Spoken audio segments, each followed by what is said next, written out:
الحمد لله وكفى وسلام على عباده الذين اصطفى أما بعد فأعوذ بالله من الشيطان الرجيم بسم الله الرحمن الرحيم ولنذيقنهم من العذاب الأدنى دون العذاب الأكبر لعلهم يرجعون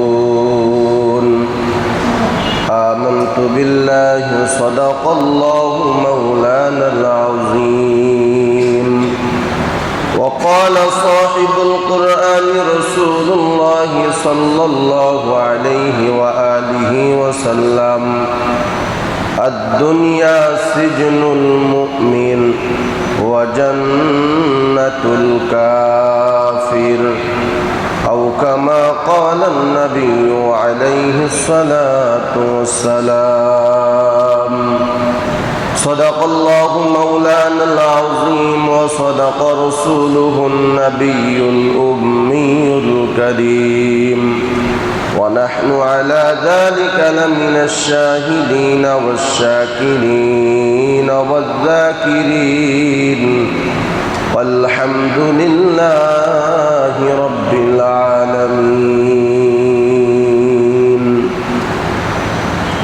निगाह मोमिन से तो बदल जाती है तकदीर निगाह मोमिन से तो बदल जाती है तकदीर ये बंदा की कुव्वत नहीं कुदरत का इशारा ये बंदा की कुव्वत नहीं कुदरत का इशारा ऐ मर्द खिरद तन के मासी की ज़रूरत ऐ मर्द खिरद तर के मासी की ज़रूरत अब सोहबत सालेह के सवा कोई नहीं चारा अब सोहबत सालेह के सवा कोई नहीं चारा मरदूद है पीछे हमें खबर नहीं लेकिन मरदूद है पीछे हमें खबर नहीं लेकिन ए वक्त में हालात जो आमाल है सारा ए वक्त में हालात जो आमाल है सारा সকলে মোহাব্বত সহিত দুরূদ ইব্রাহিম পাঠ করি আল্লাহুম্মা সাল্লি আলা মুহাম্মাদিন ওয়া আলা আলি মুহাম্মাদ কামা সাল্লাইতা আলা ইব্রাহিম ওয়া আলা আলি ইব্রাহিম ইন্নাকা হামিদুম মাজিদ আল্লাহুম্মা বারিক আলা মুহাম্মাদিন ওয়া আলা আলি মুহাম্মাদ কামা বারাকতা আলা إبراهيم وعلى آل إبراهيم إنك حميد مجيد أستغفر الله الذي لا إله إلا هو الحي القيوم وأتوب إليه لا حول ولا قوة إلا بالله العلي العظيم أستغفر الله الذي لا إله إلا هو الحي القيوم وأتوب إليه لا حول ولا قوة إلا بالله العلي العظيم الحمد لله আল্লাহ পাক রব্বুল আলামিনের দরবারে লাখো কোটি শুকরিয়া আদায় করি যে মহান আল্লাহ তাআলা আপনাকে আমাকে সুস্থ রেখে ভালো রেখে আল্লাহ পাক রব্বুল আলামিনের পবিত্র হুকুম জুমার নামাজ পড়ার উদ্দেশ্যে মসজিদে আসার বসার কিছু কথা বলার শোনার তৌফিক দান করলেন এজন্য দিল থেকে শুকরিয়া তান সকলেই বলি আলহামদুলিল্লাহ লক্ষ কোটি দুরুদ ও সালাম বিশ্ব মানবতার কান্ডারি, বিশ্ব মানবতার মুক্তির দিশারি সাইয়্যিদুল মুরসালিন রাহমাতুল লিল আলামিন খাতামুন নবিয়্যিন ইমামুল মুরসালিন হযরত মুহাম্মদুর রাসূলুল্লাহ সাল্লাল্লাহু আলাইহি ওয়া আলিহি ওয়া সাল্লামের উপর। মুহতারাম হাজিরিন,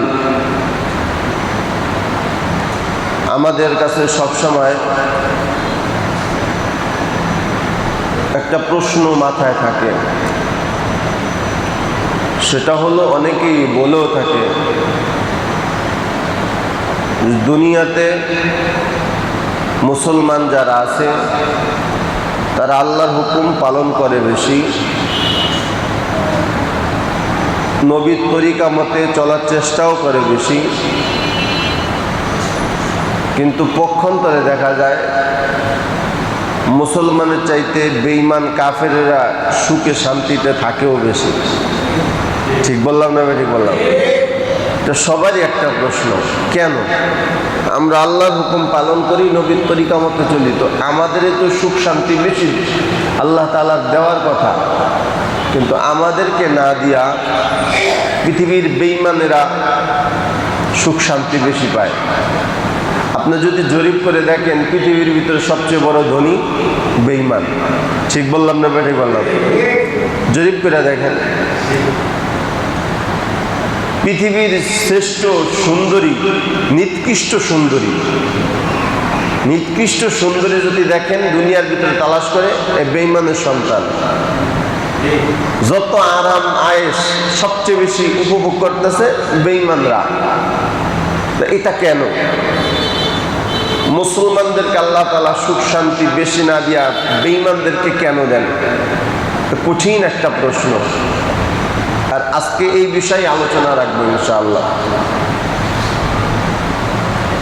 আল্লাহ পাক রব্বুল আলামিনের পয়গম্বর জবাবে বলেন, তোমরা যদি দেখো, শুধু পয়গম্বর বলেনই না, সহিহ বুখারীতে হাদিস আছে আল্লাহ রাসূল সাল্লাল্লাহু আলাইহি ওয়াসাল্লাম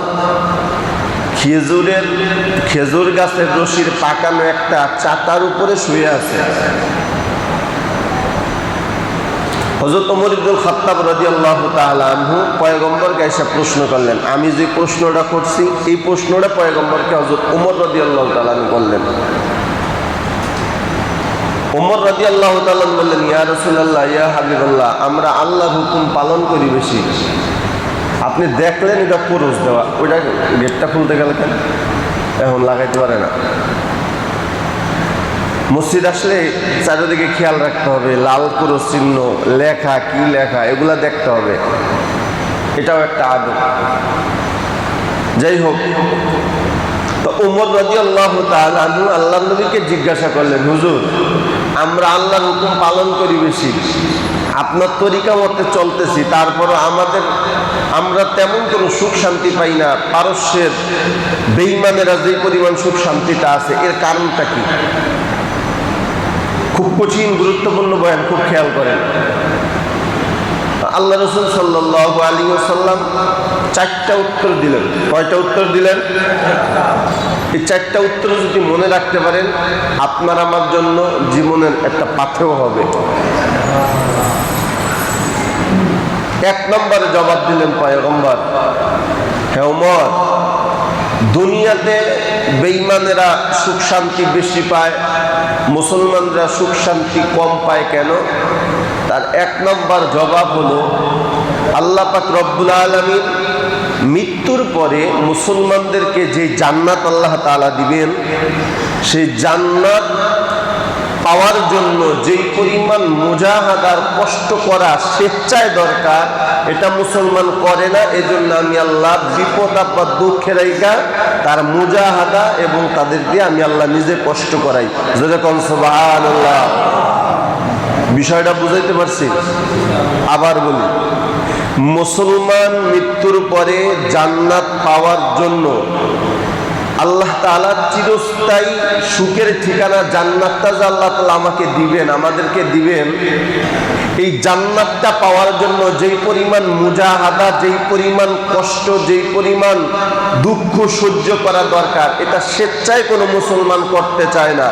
এজন্য আল্লাহ মাঝে মধ্যেই বিপদ চাপায়া দেন, মাঝে মধ্যে অসুস্থতা দেন, যাতে সে কষ্ট মুজাহাদার মাধ্যমে ওই চির সুখের জান্নাত যেন অর্জন করতে পারে।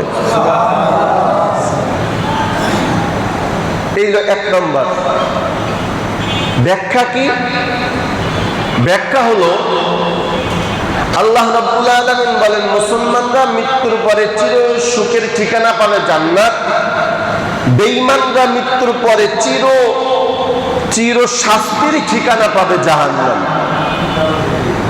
চির শাস্তির ঠিকানা কি? জাহান্নাম। তাহলে মুসলমানদেরকে আল্লাহ তাআলা মাঝে মধ্যে কষ্ট দেন, দুঃখে রাখেন, বিপদ আপদ বালা মুসিবত দেন কেন?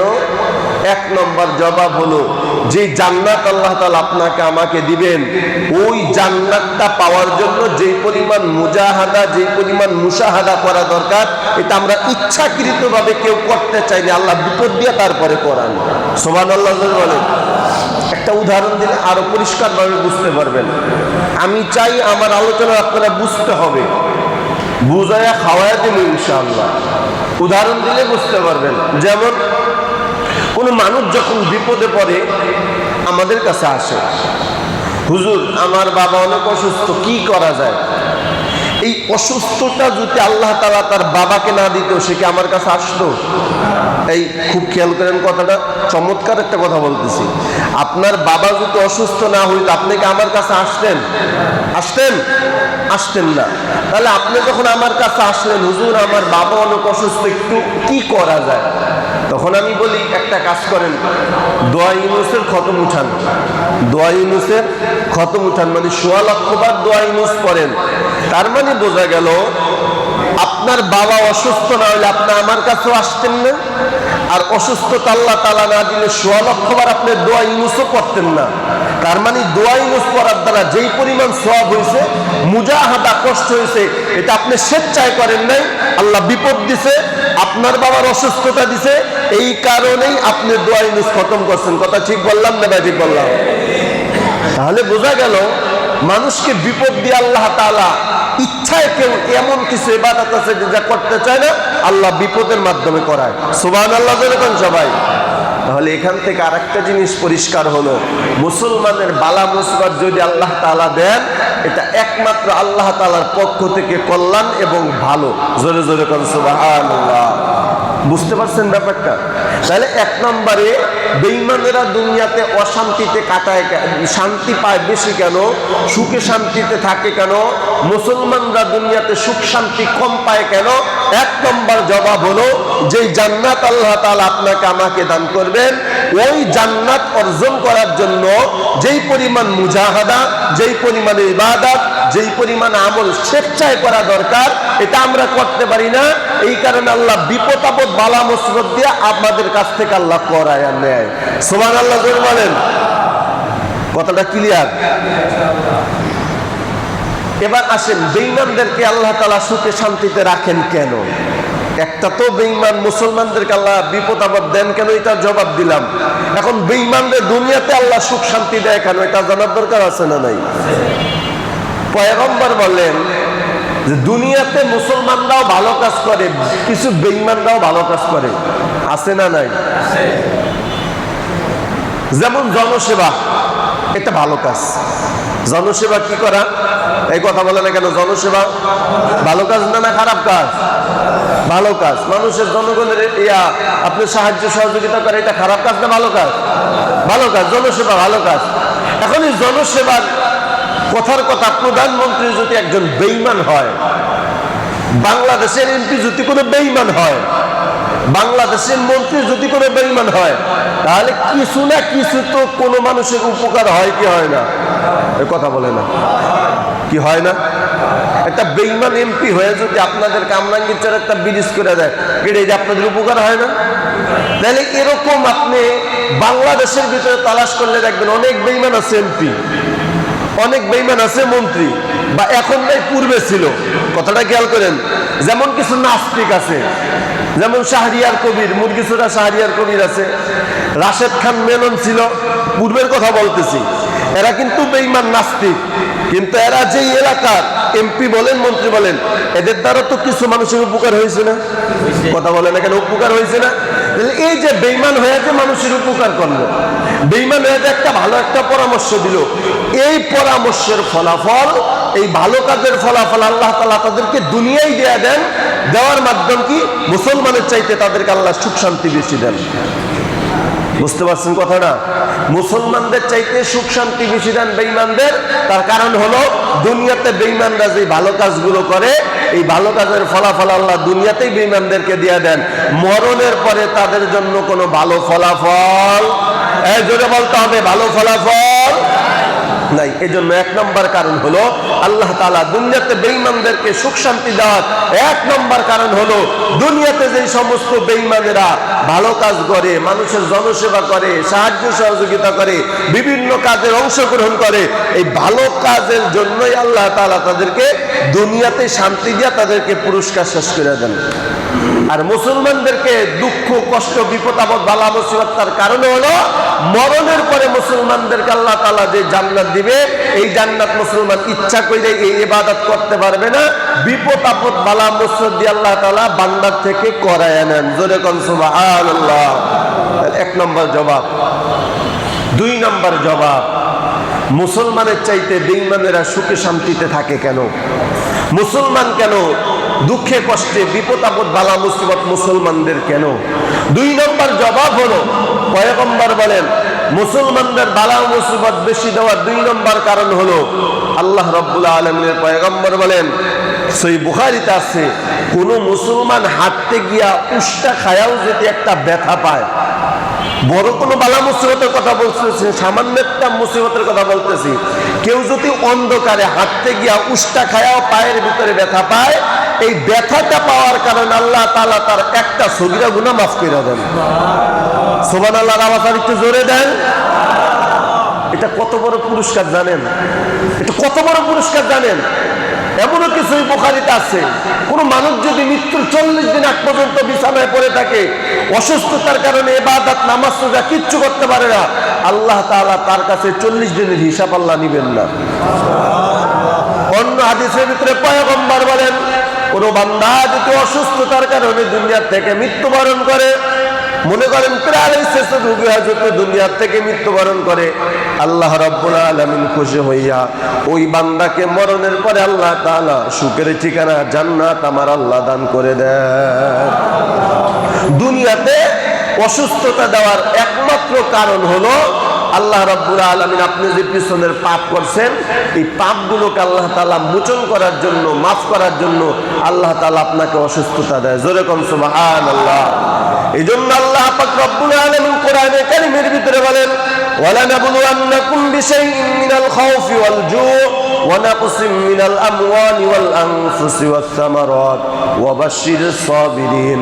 আল্লাহ রাব্বুল আলামিন বলেন, ও বান্দা, আমি আল্লাহ তোমাকে বিপদ দিয়া পরীক্ষা করব, আমি আল্লাহ তোমাকে অসুস্থতা দিয়া পরীক্ষা করব, আমি আল্লাহ তোমাকে সুস্থতা দিয়া পরীক্ষা করব, আমি আল্লাহ না খাওয়ায়া তোমাকে পরীক্ষা করব, আমি আল্লাহ খাওয়ায়া তোমারে পরীক্ষা করব, আমি আল্লাহ ধনী বানায়া পরীক্ষা করব, আমি আল্লাহ গরিব বানায়া পরীক্ষা করব। যখন দেখব তুমি পরীক্ষায় পাস করতে পারো, আল্লাহু মা'আস সাবিরিন, ধৈর্য ধারণ করার মাধ্যমে যদি পরীক্ষায় পাস করতে পারো, আমি আল্লাহ মৃত্যুর আগেই তোমার সব গুনাহগুলি মাফ করে দেব। এই জন্য মুস্তারাম হাজিরিন, যদি অসুস্থতা হয় এর একমাত্র কারণ হলো আপনার আমার পাপকে মোচন করা। আপনি যদি 3 দিন পর্যন্ত বিছানায় পড়ে থাকেন, আল্লাহ রাব্বুল আলামিন বলেন, পয়গম্বর বলেন, 3 দিন যদি জ্বরের কারণে বিছানায় পড়ে থাকো, এটা তোমার আমি আল্লাহর পক্ষ থেকে একটা অসুস্থতা। এই অসুস্থতার কারণে 3 দিনে যেই পরিমাণ গুনাহ করতা বা গুনাহ করছো, এই 3 দিনে যত গুনাহ হয়েছে আমি আল্লাহ পূর্বের ওই 3 দিনের সব গুনাহগুলি মাফ কইরা দিলাম। এই জন্য মুসলমানদেরকে আল্লাহ তাআলা বালা মুসিবত দেওয়ার, সুখ শান্তি না দেওয়ার এবং বেশি বেশি বালা মুসিবত দেওয়ার দুই নম্বর কারণ হলো আল্লাহ পাক রব্বুল আলামিনের পয়গম্বর বলেন 2 নম্বর কারণ হলো যত তোমার উপরে বালা মুসিবত আসবে, বিপদ আসবে, এর মাধ্যমে আল্লাহ তাআলা তোমার পাপগুলোকে আল্লাহ তাআলা ক্ষমা করে দেয়। সুবহানাল্লাহ। এজন্য আপনার আমার যখন অসুস্থতা আসবে, বালা মুসিবত আসবে, নিরাশ হব না, বরং শুকরিয়া আদায় করব আর ধৈর্য ধারণ করব। এই বিশ্বাস রাখতে হবে আল্লাহ তাআলা আমাকে যে বিপদ দিয়েছেন, এই বিপদের মাধ্যমে আল্লাহ তাআলা আমার পূর্বের গুনাহগুলো মাফ করতেছেন। সুবহানাল্লাহ জোরে বলেন। মনে থাকবে তো কথাগুলা? তাহলে 2 নম্বর জবাব, দুনিয়াতে মুসলমান বালা মুসিবতে বেশি পড়ে কেন? মুসলমানের অসুস্থতা বেশি কেন? মুসলমানের সুখ শান্তি নাই কেন? তার 2 নম্বর জবাব হলো পয়গম্বর বলেন মুসলমানের যত বালা মুসিবত আসবে, মুসলমানের যত কষ্ট আসবে, মুসলমানের যত দুঃখ আসবে, এটাই হলো মুসলমানের জন্য কল্যাণ। যত বালা মুসিবত আসবে তত গুনাহগুলো তার বান্দার আল্লাহ তাআলা মাফ করে দিবে। সুবহানাল্লাহ। এজন্য ভাই বালা মুসিবত আসলে কখনো নিরাশ হব, মনে থাকবে তো ইনশাআল্লাহ। 2 নম্বর জবাব। 3 নম্বর জবাব, পয়গম্বর বলেন বালা মুসিবত দিয়া মাঝে মাঝে আমি আল্লাহ ধাক্কা দেই। ওই যে কোরআনের কারিমা আয়াত তেলাওয়াত করলাম খুতবার ভিতরে, আল্লাহ পাক রব্বুল আলামিন বলেন ওয়ালা নুযিকান্নাহুম মিনাল আযাবিল আদনা দুনাল আযাবি লাআল্লাহুম ইয়ারজিউন। আল্লাহ পাক রব্বুল আলামিন বলেন, গলাটা ভেঙে আছে, ফ্যানটা বন্ধ করেন, ওই সাইডে আল্লাহ রব্বুল আলামিন বলেন ওয়ালা নুযিকান্নাহুম মিনাল আযাবিল আদনা দুনাল আযাবিল আকবার লাআল্লাহুম ইয়ারজিউন। হে দুনিয়ার মুসলমান, আমি আল্লাহ মাঝে মাঝে তোমাদেরকে বিপদ দেই, মাঝে মধ্যে অসুস্থতা দেই, মাঝে মধ্যে তোমার পাওটা ভেঙে যায়, মাঝে মধ্যে তোমার হাতের ভিতরে ব্যথা পাও, মাঝে মধ্যে তোমার চোখে অসুস্থতা আসে, মাঝে মাঝে তোমার পেটের ভিতরে অসুস্থতা আছে। এ কেন আসে? এগুলো তো বোঝা দরকার। আমার পাওটা ভেঙে গেল, কেন ভাঙলো? আমার হাতের ভিতরে ব্যথা পাইলাম, কেন পাইলাম? আমার চোখের ভিতরে রোগ হয়েছে, কেন হইল? আমার দিলের ভিতরে, আমার পেটের ভিতরে রোগ, এটা কেন হইল? জানার দরকার আছে না নাই? এগুলো জানার পরেও কোনো বান্দা যদি হুঁশ না হয়, ও একটা বেঈমানের চেয়েও খারাপ, ও একটা নেমো খারাপ। আল্লাহ তাআলা ওই বান্দার ব্যাপারে বলেন ইন্নাল ইনসানা লিরাব্বিহি লাকানুদ। মানুষের চেয়ে নেমো খারাপ আর খারাপ আর কেউ নাই। তাহলে অসুস্থতা আল্লাহ তাআলা দেন কেন? আমার পাওটা ভাঙলো কেন? আমার হাতে আমি ব্যথা পাইলাম কেন? আমার চোখের ভিতরে অসুস্থতা আসলো কেন? আমার পেটের ভিতরে অসুস্থতা আসলো কেন? জানার দরকার আছে না নাই? এই আয়াতের ব্যাখ্যায় আল্লামা আলুসি বাগদাদী রাহমাতুল্লাহি আলাইহি তাফসীরে রুহুল মানির ভিতরে লেখে ওয়ালা নুযিকান্নাহুম মিনাল আযাবিল আদনা দুনাল আযাবিল আকবার লাআল্লাহুম ইয়ারজিউন। আল্লাহ পাক রব্বুল আলামিন মাঝে মধ্যে আপনাকে আমাকে এই যে অসুস্থতা দেন, বালা মুসিবত দেন, এটা হলো আল্লাহ তাআলার পক্ষ থেকে ছোট্ট একটা ধাক্কা, ছোট একটা গজব বলতে পারেন, গজবও বলতে পারেন। ওয়ালা নুযিকান্নাহুম মিন আযাবিল আদনা, যেটা আযাবের কথা বলে সেটা একটা আযাবও বলতে পারেন। মাঝে মধ্যে অসুস্থতা হওয়া, এটা একটা আযাব। পাওটা ভেঙে যাওয়া, এটা ছোট্ট একটা আযাব। মাঝে মধ্যে আপনার অসুস্থতা হওয়া, এটা ছোট একটা আযাব। তাই এই আযাবটা কেন দেন? এই ছোট্ট ছোট্ট রোগ আল্লাহ তাআলা কেন দেন? আল্লাহ সামনে বলেন ওয়ালা নুযিকান্নাহুম মিনাল আযাবিল আদনা দুনাল আযাবিল আকবার। আমি আল্লাহ ছোট্ট ছোট্ট আযাব দিয়া তোমারে ধাক্কা দিই, বান্দা সতর্ক হয়ে যাও, সতর্ক হয়ে যাও, সতর্ক হয়ে যাও। যদি সতর্ক না হও, আকবার, এর থেকে বড় আযাব কিন্তু তোমার জন্য অপেক্ষা করতেছে। কথা ঠিক কিনা? ছোট ছোট বিপদ দিয়া তোমার বড় আযাবের সতর্ক করতেছে। ছোট ছোট অসুস্থ দিয়া তোমার আল্লাহ তাআলা বড় বড় অসুস্থতার কথা মনে করায় দিতেছে। আল্লাহ রাব্বুল আলামিন বলেন ওয়ালা নুযিকান্নাহুম মিনাল আযাবিল আদনা দুনাল আযাবিল আকবার লাআল্লাহুম ইয়ারজিউন। আমি আল্লাহ চাই বান্দা তোরা ফিরে আয়, আমি আল্লাহ ছোট্ট একটা অসুস্থতা দিলাম, এর অর্থ আমি আল্লাহ তোরে ধাক্কা দিলাম, সামনে কিন্তু বড় আযাব। আমি আল্লাহ তোর পায়ের ভিতরে ব্যথা দিলাম, সামনে কিন্তু বড় আযাব। আমি আল্লাহ তোর হাতটার বিকলাঙ্গ বানিয়ে দিলাম, সামনে কিন্তু বড় আযাব। আমি আল্লাহ তোর চোখের ভিতরে অসুস্থতা দিলাম, সামনে কিন্তু বড় আযাব। সতর্ক হয়ে যাও, ওয়ালাআল্লাহুম ইয়ারজিউন, যাতে তোমরা আমি আল্লাহর দিকে মুখরিত হতে পারো। সুবহানাল্লাহ বলেন সবাই। ব্যাখ্যাটা বুঝতে পারতেছেন? তাহলে 3 নম্বর জবাব হলো, আল্লাহ পাক রব্বুল আলামিন বলেন দুনিয়াতে বেঈমানেরা বেশি শান্তিতে থাকে কেন, মুসলমানরা অশান্তিতে থাকে কেন, মুসলমানদের বালা মুসিবত বেশি কেন? তার 3 নম্বর জবাব হলো আল্লাহ তাআলা মাঝে মধ্যেই আযাব দিয়া, মাঝে মধ্যে অসুস্থতা দিয়া, মাঝে মধ্যে বিপদ আপদ দিয়া আল্লাহ তাআলা আপনাকে আমাকে ধাক্কা দেন। বান্দা সতর্ক হয়ে যাও, যদি সতর্ক না হও এর থেকে বড় আযাব কিন্তু মরণের পরে অপেক্ষা করতেছে। কথা ঠিক কিনা? এই জন্য আল্লামা আলুসি বাগদাদী রাহমাতুল্লাহি আলাইহি বলেন, যখন তোমার হাতের ভিতরে ব্যথা পাইবা তখন মনে মনে ভাববা এই হাত যতদিন পর্যন্ত আমার লড়াইতে পারবো না। কথাটা খুব খেয়াল করেন। এই হাত দ্বারা মনে করেন সুদের টাকা ধরছেন, হাত দ্বারা ঘুষের টাকা ধরছেন, হাত দ্বারা বিড়ি পান করছেন, হাত দ্বারা অনেক অন্যায় করছেন, হঠাৎ আপনার হাতটা হাত থেকে ছুটে গেল। কথাটা খেয়াল করেন। হাতটা হাত থেকে ভেঙে গেল, আপনার শরীর থেকে হাতটা ভেঙে গেল। এখন এই হাত দ্বারা টাকাও ধরতে পারেন না, বিড়িও খাইতে পারেন না, গাঁজাও খাইতে পারেন না, কিছুই করতে পারেন না। তাহলে বোঝা গেল এই হাত না থাকার কারণে এই সমস্ত গুনাহ থেকে আপনি বাঁচতেছেন। কথা কয় না? কথা কয় না? এই কথাগুলো কি বুঝতেছেন? এই হাত থাকার কারণে আপনি হাত দ্বারা সুদের টাকা ধরছেন, এই হাত থাকার কারণে আপনি হাত দ্বারা বিড়ি পান করছেন, এই হাত থাকার কারণে মানুষের উপর অত্যাচার করছেন, এই হাত দ্বারা মানুষের উপর জুলুম করছেন। যখন আপনার হাতটা বিকলাঙ্গ হয়ে গেছে, হাত আর চলে না, এখন হাত দ্বারা সুদের টাকাও ধরতে পারেন না, হাত দ্বারা বিড়িও পান করতে পারেন না, হাত দ্বারা মানুষের উপর জুলুমও করতে পারেন না, তাহলে শুকরিয়া আদায় করবেন এই আল্লাহ তাআলা আমার এই হাতটা বিকলাঙ্গ বানাইয়া এই হাত দ্বারা যত পাপ আমি করতাম ওই সমস্ত পাপ থেকে আল্লাহ তাআলা আমারে মুক্তি দিয়েছে। কথা ঠিক কিনা?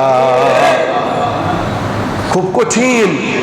এজন্য আল্লামা আলুসি বাগদাদী রাহমাতুল্লাহি আলাইহি বলেন, বান্দা যখনই দেখবা হাতের ব্যায়াম শুরু হয়ে গেছে তখন গুনাহ থেকে বাঁচবা। কি গুনাহ?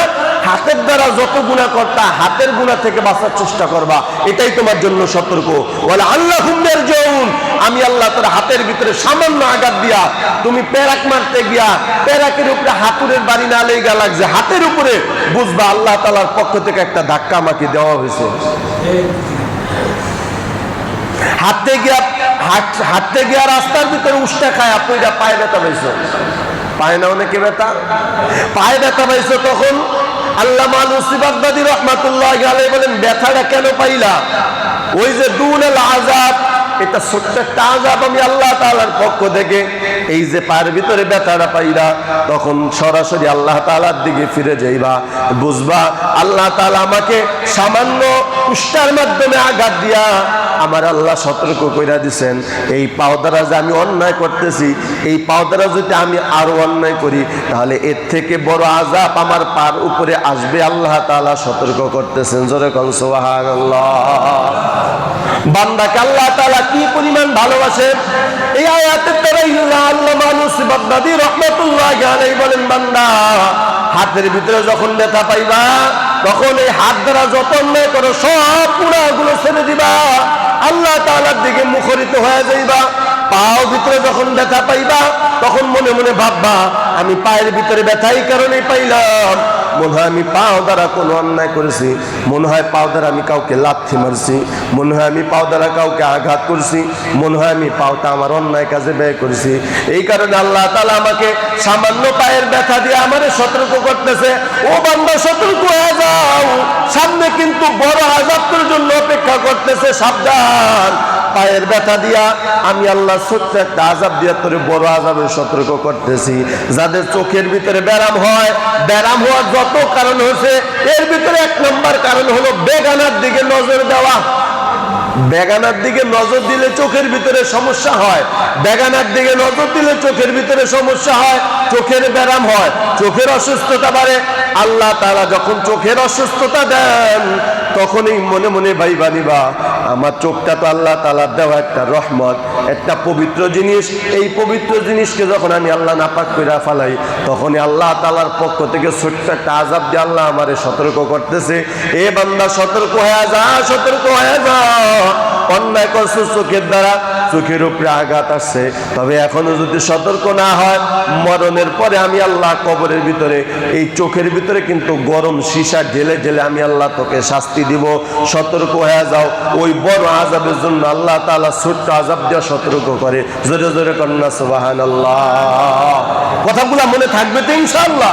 তাহলে 3 নম্বর জবাব, মুসলমানরা দুনিয়াতে অশান্তিতে বেশি থাকে কেন? মুসলমানদের বালা মুসিবত কেন? মুসলমানদের বেশি দুঃখ কষ্ট কেন? তার 3 নম্বর জবাব হলো আল্লাহ তাআলা মুসলমানদেরকে বেশি শাস্তি দেন, মুসলমানদেরকে বেশি বালা মুসিবত দেওয়ার 1 নম্বর কারণ হলো আল্লাহ তাআলা মুসলমানদেরকে সতর্ক করতেছে। জোরে জোরে কন্যা সুবহানাল্লাহ। এই জন্য পয়গম্বর হাদিসের ভিতরে বলেন, আল মুসিবাতু মির রাহমাতিল্লাহ, বালা মুসিবত হলো আল্লাহ তাআলার পক্ষ থেকে একটা রহমত। সুবহানাল্লাহ বলবেন না? বালা মুসিবত কার পক্ষ থেকে রহমত? আল্লাহ তাআলার পক্ষ থেকে একটা রহমত। এই জন্য ছোট্ট ছোট্ট আযাব দিয়ে আল্লাহ বড় আযাবের জন্য সতর্ক করে। এজন্য মুহতারাম হাজিরিন, একটা মানুষ হিসাবে আপনার আমার সবসময় চিন্তা করতে হবে, আমার শরীরের বডির ভিতরে 360টা জোড়া আছে, 18টা মুকাম আছে। এই 18টা মুকাম 360টা জোড়ার ভিতরে যদি কোনো ব্যাধি হয়, যদি কোনো রোগ হয়, প্রত্যেকটা রোগ হওয়ার সাথে সাথেই চিন্তা করবেন, আমার হাতে ব্যথা পাইলাম কেন? হাত দ্বারা কোনো অন্যায় করছে, এই কারণে আমার আল্লাহ হাতের ভিতরে অসুস্থতা দিছে। পায়ের ভিতরে আমার অসুস্থতা কেন? পাও দ্বারা কোনো অন্যায় করছে, এই কারণে আমার পায়ের ভিতরে অসুস্থতা আছে। মোবা হইলাম কেন? মুখের ভিতরে ঘাও কেন? মুখ দিয়ে আমি কথা বলতে পারি না কেন?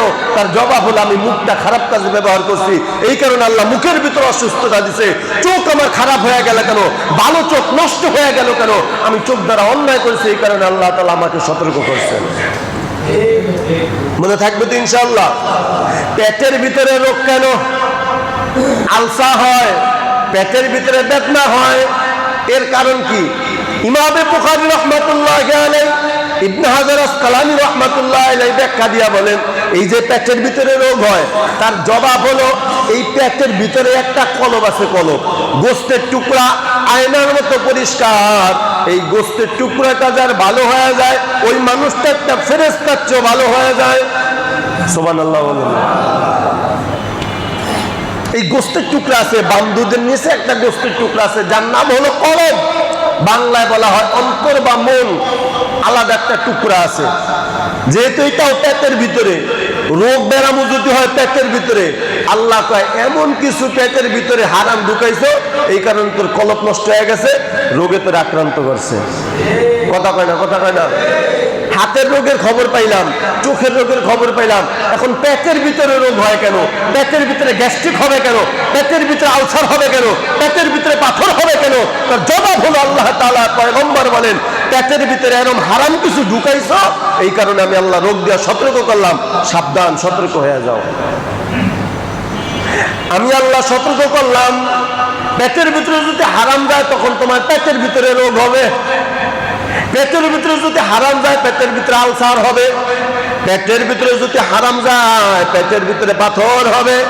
পেটের ভিতরে যদি হারাম খাও, আমি আল্লাহ সতর্ক করে দিলাম, এটা একটা সামান্য রোগ, আদনা, সামান্য আযাব। তারপরে কিন্তু বড় আযাব অপেক্ষা করতেছে। কয় কেমন আযাব? কয় আমি আল্লাহ যে পেটের ভিতরে হারাম ঢুকাইলা, হারাম ঢুকানোর কারণে মরণের পরে আমি আল্লাহ জাহান্নামী সাপ নিযুক্ত করে দেব। তারপরে তোমার পেটের ভিতরে গিয়া তোমাকে আঘাত করবে, তোমার কিছু করার নাই। কথা ঠিক কিনা? ওই আযাব থেকে বাঁচার জন্য আল্লাহ তাআলা ছোট্ট ছোট্ট রোগ ব্যারাম আপনাকে আমাকে দেন। কিন্তু এই বালা মুসিবত দেওয়া আল্লাহ তাআলার পক্ষ থেকে একটা রহমত। জোরে বলেন সুবহানাল্লাহ। মুহতারাম হাজিরিন, তাহলে একদিকে বলতেছি বালা মুসিবত রহমত, আবার আর এক দিকটা বলতেছি বালা মুসিবত গজব। ওই ব্যক্তির জন্য বালা মুসিবত গজব, যেই ব্যক্তি বালা মুসিবতে পড়ার পরও সতর্ক হয় না, তার জন্য গজব। আর যেই ব্যক্তি বালা মুসিবতে পড়ার পরে সতর্ক হয়, তার জন্য রহমত। সুবহানাল্লাহ বলেন। এজন্য মাঝে মধ্যে বালা মুসিবত আসলে নিরাশ হইতে নাই, খালি ভাববেন হয়তো বা আমার দ্বারা কোনো অন্যায় হয়েছে, আল্লাহ বেজার হয়ে গেছে, কোনো রোগ আল্লাহ তাআলা বালা মুসিবত চাপায় দিছে, আমি সতর্ক হয়ে যাই, আমার আল্লাহ যেহেতু দিছে, আমার আল্লাহ মুসিবত সরায় নেবে। সুবহানাল্লাহ। এটা শুধু মুসলমান না, আল্লাহ বেঈমানদেরকে আল্লাহ তাআলা এইভাবে সতর্ক করছেন। মুসা আলাইহিস সালাতু ওয়াস সালামের জামানায় ফিরাউনকে আল্লাহ তাআলা এইভাবে সতর্ক করছে। সুবহানাল্লাহ জোরে বল। আল্লাহ তাআলা কেমন দয়াময়, কেমন দয়াশীল, কেমন দয়ার আল্লাহ। আল্লাহ চায় না তার কোনো বান্দাকে জাহান্নামে দিবে। সুবহানাল্লাহ বলে। তার একটা বান্দাকে আল্লাহ তাআলা জাহান্নামে দিতে চায় না। বেঈমান বলেন, কাফের বলেন, নাস্তিক বলেন। আপনারা আরো আশ্চর্য হয়ে যাবেন, ইমাম বুখারী রাহমাতুল্লাহ হাদিসের ভিতরে বলেন, পৃথিবীতে বেঈমান বলেন আর নাস্তিক বলেন আর মুসলমান বলেন, পৃথিবীতে যত মানুষ আল্লাহ তাআলা সৃষ্টি করেছেন, প্রত্যেকটা মানুষের জন্য আল্লাহ তাআলা এক একটা করে জান্নাত বরাদ্দ দিয়েছেন। তাহলে বোঝা গেল ফিরাউনের নামেও কি আছে? কথা কয় না? ফিরাউনের নামেও জান্নাত আছে না নাই? নমরুদের নামে জান্নাত আছে না নাই? প্রত্যেকের নামে জান্নাত আছে। ফিরাউনের নামে জান্নাত আছে, নমরুদের নামে জান্নাত আছে, কারুনের নামে জান্নাত আছে, আবু জাহেলের নামে জান্নাত আছে, আবু লাহাবের নামে জান্নাত আছে। হুজুর, তাহলে এই জান্নাতগুলো কোথায় যাবে? আল্লাহ তাআলা বলেন, যারা 5 ওয়াক্ত নামাজ পড়ার পর বাড়তি ওভার ডিউটি করবে, যেটা নফল, ওই নফল ইবাদতগুলো যারা বেশি করবে, আল্লাহ তাআলা ওই কারুন ফিরাউনের জান্নাতকে তাদেরকে বোনাস হিসাবে দান করবে। কিন্তু আল্লাহ তাআলা ফিরাউনকে সতর্ক করছে, ছোট্ট ছোট্ট আযাব দিয়ে আল্লাহ তাআলা ফিরাউনকে সতর্ক করছে, হে ফিরাউন সতর্ক হয়ে যাও। কেমন সতর্ক করছে? কিতাবের ভিতরে লেখে, ব্যাং চাপায় দিছে, ব্যাং কি চাপায় দিছে? ব্যাং চাপায় দিছে ফিরাউন রে। ঘুমাইতে গেলে ব্যাং, খাবার পেলাইতে ব্যাং, কানের ভিতরে ব্যাং, মাথার উপরে ব্যাং, শরীরের উপরে ব্যাং, যেখানে বসে একেবারে ব্যাঙে ঘিরা ফেলায়। আমরা যেইভাবে দুনিয়ার মানুষ টানায়, ওইভাবে ব্যাঙ একেবারে ঘিরা ফেলায়। প্রথম আল্লাহ তাআলা আযাব দিয়ে সতর্ক করছে। ফিরাউন মুসার কাছে ডাক ডাকা, মুসা তোমার আল্লাহর কাছে একটু দোয়া করো, আল্লাহ তাআলা যেন আযাবকে হটায় দেয়। মুসা নবী আল্লাহ তাআলার কাছে দোয়া করলেন, আল্লাহ তাআলা দোয়া কবুল করে ব্যাঙের আযাব থেকে ফিরাউনরে বাঁচায় দিল। সুবহানাল্লাহ। আরো জোরে বলেন সুবহানাল্লাহ। ব্যাঙের আযাব থেকে তখন ফিরাউন বাঁচলো। মুসা, এটা একটা তাল বাহানা। নাউজুবিল্লাহ জোরে বলেন সবাই। এটা একটা তাল বাহানা, এটা একটা প্রাকৃতিক দুর্যোগ, প্রাকৃতিক একটা আযাব। আসলে এটা আল্লাহ তাআলার পক্ষ থেকে কোনো আযাব না। চিল্লায় বলেন নাউজুবিল্লাহ। আল্লাহ তাআলা একবার সতর্ক করছে, সতর্ক হয় নাই। কিছুদিন যাওয়ার পর এবার আল্লাহ তাআলা রক্তের আযাব দিচ্ছে। রক্ত খাবার পেলেতে গেলে দেখো খাবার রক্ত হয়ে যায়, পানি পান করতে গেলে পানি রক্ত হয়ে যায়। কিন্তু মুসা নবীর উম্মতরা পানি পান করতে গেলে এটা পানিই থাকে। ফিরাউনের গোষ্ঠী যখন পানি পান করতে যায়, পানিটা রক্ত হয়ে যায়। খাবার খাইতে পারে না, 7 দিন যাবত অনাহার, কিচ্ছু পান করতে পারে না। যেটা খাইতে যায় সেটাই রক্তে পরিণত হয়ে যায়। আবার বুঝা ফেলাইছে, এবার আমার গোড়ায় যাওয়া লাগবে। আবার মুসা নবীর কাছে গেছে, মুসা নবী দোয়া করো আল্লাহ তাআলা যেন আযাবকে হটায় দেয়। মুসা নবী দোয়া করছে, আল্লাহ তাআলা দোয়া কবুল করলেন। আবার রক্তের আযাব আমার আল্লাহ হটায় দিলেন। এরপর আবার ফিরাউন ডাক দেখায়, এটা প্রকৃতিক এটা আযাব, এটা আল্লাহর পক্ষ থেকে কোনো আযাব না, এটা এমনি মাঝে মধ্যে এই আযাবগুলো হয়। জোরে জোরে কোন নাউজুবিল্লাহ। ফিরাউন সতর্ক হয় নাই। এমন কিছু ফিরাউন মার্কা মুসলমান আছে আমাদের সমাজের ভিতরেও। আল্লাহ তাআলা অসুস্থতা দেয়, 3 দিন পর্যন্ত বিছানায় শোয়া রাখে, পাও ভাঙ্গা ফেলায়, হাত ভাঙ্গা ফেলায়, এরপরও মুসলমান সতর্ক হয় না। আছে না নাই? হারাম টাকা খাওয়ার কারণে অসুস্থতা আসে, এরপর হারাম খাওয়া ছাড়ে না। আছে না নাই? ফিরাউনের মতন হয়ে গেছে। এরপর আল্লাহ তাআলা আবার 3 নম্বর আযাব চাপায় দিল। দেখেন, প্রথম দিল ব্যাঙ, সতর্ক হয় নাই। 2 নম্বরে দিছে রক্ত, সতর্ক হয় নাই। 3 নম্বর আল্লাহ তাআলা আযাব পাঠায় দিল উকুন পাঠায় দিছে। উকুন, এই যে মাথায় যে উকুন আছে না, এই উকুন পাঠায় দিছে। উকুনের শরীর খায়া ফেলায়, নাকের ভিতরে উকুন, কানের ভিতরে উকুন, পুরো সর্ব অঙ্গ প্রত্যঙ্গে শুধু উকুন আর উকুন। উকুন এক বিল বিল বিল বিল করতেছে। আবার মনে মনে ভাবলো গোড়ায় যেতে হবে। মুসা নবীর কাছে আবার দেখায়, মুসা তোমার আল্লাহরে বলা আযাবটা যেন বন্ধ করে দেয়। মুসা নবী আল্লাহ তাআলার কাছে দোয়া করলেন, আল্লাহ তাআলা সাথে সাথে দোয়া কবুল করলেন। ফেরাউন ওই উকুনের আযাব থেকে আল্লাহ তাআলা হটায় দিলেন। সুবহানাল্লাহ জোরে করে ভাই। যখন আযাব থেকে সরে যায় ফেরাউন কা এটা তেমন কোনো বিষয় নেই, এটা মাঝে মধ্যেই হতে পারে। নাউজুবিল্লাহ জোরে বলেন। এই কথা আমরাও কই, এটা মাঝে মধ্যে হইতেই পারে, স্বাভাবিক। না না বাবা, এটা স্বাভাবিক না। কোনো অসুস্থতা স্বাভাবিকভাবে মেনে নিবা না, কোনো বিপদ আপদ বালা মুসিবত স্বাভাবিকভাবে মেনে নিবা না। এই জন্য আল্লাহ তাআলা বলেন ওয়ালা নুযিকান্নাহুম মিনাল আযাবিল আদনা। আদনা মানে ছোট, একেবারে ছোট, জাররা জাররা, একেবারে ক্ষুদ্র ক্ষুদ্র, ছোট ছোট। আমি আল্লাহ আযাব দিয়া তোমাদেরকে ধাক্কা দিলাম। ওয়ালা আদনা দুনাল আযাবিল আকবার। সামনে কিন্তু বড় আযাব অপেক্ষা করতেছে। ওই বড় আযাবের জন্য সতর্ক হওয়ার জন্য আমি আল্লাহ ছোট্ট ছোট্ট আযাব মুসলমানদেরকে দেই। সুবহানাল্লাহ। এরপরে যখন উকুনের গজব দিল, এরপর আবার মুসা নবীর কাছে দোয়া করলো, মুসা নবী দোয়া করলো, উকুনের গজব শেষ। এরপর আবার সে একই কথা, এইটা মাঝে মধ্যেই কথা হয় না, মাঝে মধ্যেই হইতে পারে। এই কথা বলা তো আল্লাহ কয় না না, অনেক সতর্ক করলাম, আর সতর্ক করা যায় না। আল বিদায়া ওয়ান নিহায়া কিতাবের ভিতরে আছে। ইবনে কাসির রাহমাতুল্লাহি আলাইহি বলেন শেষ পর্যন্ত আল্লাহ তাআলা 59 লক্ষ ফিরাউনের সৈন্যদেরকে আল্লাহ তাআলা নীল নদীর ভিতরে চুবায়া, ইঁদুরের মতো চুবায়া চুবায়া মারছে। কথা ঠিক কিনা? মুহতারাম হাজিরিন, এখান থেকে কি শিক্ষা পাইলাম? এর জন্য আরবিতে একটা প্রবাদ বাক্য আছে, কসাসুল আউয়ালিন মাওয়াইজুল আখিরিন। পূর্বের ইতিহাস বর্তমান প্রজন্মের জন্য একটা উপদেশ। পূর্বের ইতিহাস বর্তমান মুসলমানের জন্য কি উপদেশ? কসাসুল আউয়ালিন মাওয়াইজুল আখিরিন। পূর্বের ইতিহাস, এই যে ফেরাউনের ঘটনা বলি, হামানের ঘটনা বলি, এই ঘটনা বলার উদ্দেশ্য, এই ঘটনা আল্লাহ তাআলা কোরআনে বর্ণনা করার উদ্দেশ্য, হে নবীর উম্মত তোমরা সতর্ক হয়ে যাও। এই আযাবগুলো যেমন তাদেরকে দিছি, তোমরাও যদি সতর্ক না হও, এই আযাব কিন্তু তোমাদের জন্য অপেক্ষা করতেছে। এই কথাগুলো শোনার পর কোনো মুসলমান যদি আযাব থেকে ফিরে না আসে, গুনাহ থেকে ফিরে না আসে, হাতকে যদি গুনাহ থেকে না ফিরায়, পাকে যদি গুনাহ থেকে না ফিরায়, জবানকে যদি গুনাহ থেকে না ফিরায়, সে তার মতো নেমো হারাম আল্লাহ বলেন কেউ নাই। ঠিক বললাম না? ঠিক বললাম। এই জন্য মুহতারাম হাজিরিন, 3 নম্বর জবাব হলো আল্লাহ রাব্বুল আলামিন দুনিয়াতে মুসলমানদেরকে বালা মুসিবত বেশি দেয় কেন, দুনিয়াতে মুসলমানদেরকে কষ্ট বেশি দেয় কেন? 3 নম্বর জবাব হলো আল্লাহ তাআলা মুসলমানদের সতর্ক করে। কেন সতর্ক করে? বলে মরণের পরে তোমাদের জন্য চির সুখের ঠিকানা আছে জান্নাত, বেঈমানের জন্য চির শাস্তির ঠিকানা আছে জাহান্নাম।